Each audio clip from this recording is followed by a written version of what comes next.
Good evening and salutations, my BNB fans. Hope. You know, the question really comes down to is not if she's going to give in to his temptation, it's when. It's when she's going to give in to his temptation. Now, her, Thomas, Paris, Zende, because, a lot of times I kind of forget that they're on the show also, having this big meeting with this other girl that I have no idea what her name is. Finish the meeting, they give Thomas's flowers for, really being inside of Hope's head as far as bringing out her vision and bringing this amazing line and, all this other stuff, which I'm going to be honest, the way that they talk about this, it's like, it's like he knows exactly what she wants. It just comes across as creepy. But after this whole meeting is over, and this intern or whoever the hell she is Cynthia talking about, Thomas has really changed. He's such a good guy. I'm gonna be honest. Every time these models or these extras tries to hit on one of these characters, it comes across as so cringy and so uncomfortable to watch. And it seemed like that's what the intern was doing, just like maybe I think yesterday, the day before, the model was Cynthia doing with Thomas, and it's just like, stop.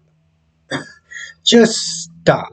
It's so weird. I mean, I just wish they can talk about it as opposed to actually showing it sometimes because every time they do, it's like you get this secondhand embarrassment.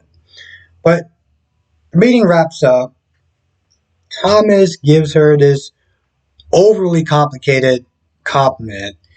Um, and Hope sits there and tries to set him up with somebody saying that, there's somebody out there for you. Maybe it's Paris, maybe it's the model, maybe it's not an office romance or whatever, but it's somebody that's for you.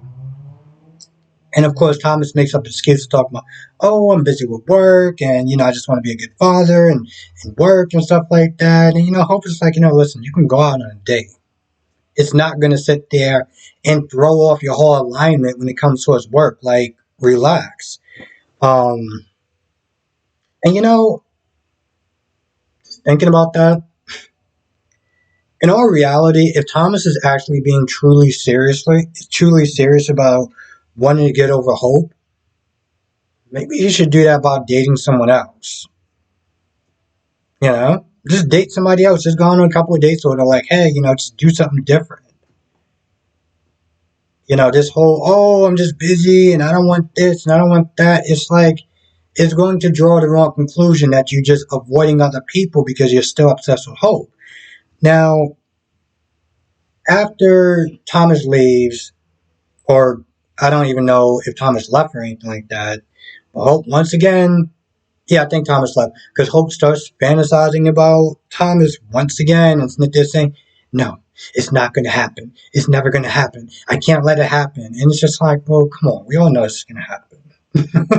We all know this is going to happen. It's just a matter of when it's going to end up happening. Meanwhile, in the other part of Forrester Creation, you got Steffi that's reassuring, or doing her best to reassure Liam that Thomas is a changed man. He has nothing to worry about.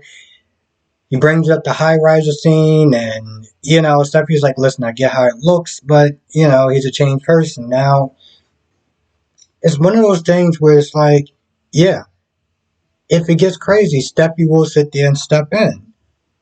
But Steffi also has a blind spot. She can't help it. It isn't her fault. It's a default. That's her brother. Even no matter how upset, how disappointed she will be with Thomas, she will always sit there and love him. And that love is always an opening for a blind spot. That's just the reality of the situation. And in all reality, Liam can sit there and ask as many questions as he wants. Oh, are you sure everything's changed? You sure he's a different person? You sure there's that and the third? Nothing is going to guarantee that Thomas will not try to do something with Hope again. Because he brings up her history, and I'm just like, you just proved your own request. You just proved your own answer right there, or you just answered your own question. History has shown that you can sit there and trust Thomas for a little bit, but Thomas will go back to, he'll just revert back to type. Now, that can also just be really, well, honestly, shitty writing, because if you are a Thomas fan and you want him to be redeemed, it's like the writer's just like, nope, nope, nope, nope, nope, nope. And just bring him right back down to him being crazy. So, there's, this whole scene is somewhat entirely pointless because you're never going to get the reassurance from Steffi. You're never going to get the reassurance. You are damn sure never going to get the reassurance from Taylor. Rich, because again, that's his son. There's always going to be a blind spot. There's really nothing you can sit there and do except for be paranoid or divorce her. Honestly, to tell you the truth, I don't really see another way of him. I mean, he'd also sit there and try to trust her, but you know, history.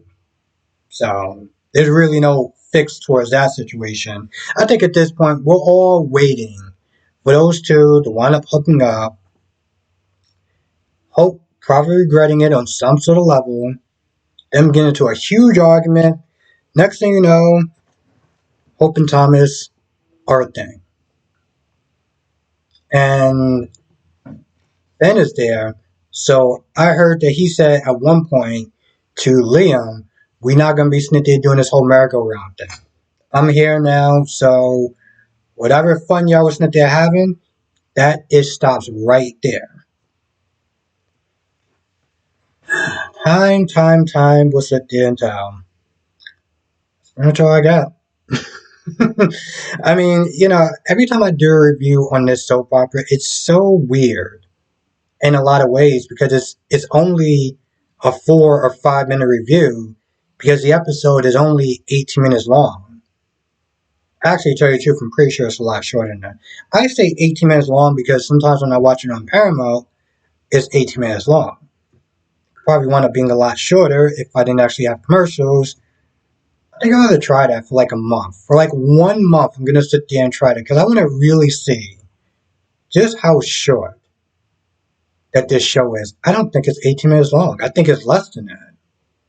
Could be even maybe 15 or 14. Anyway, with that being said, I'm going to go. I feel like I missed something, but if I did, come through the live stream tonight, 8 p.m. Eastern, 5 p.m. Pacific. I'll talk about all the soap operas, Y&R and Days, included with B&B and GH. So yeah, come through. With that being said, I'm going to go. Thank you for watching. Stay safe, and I will see you in the next video.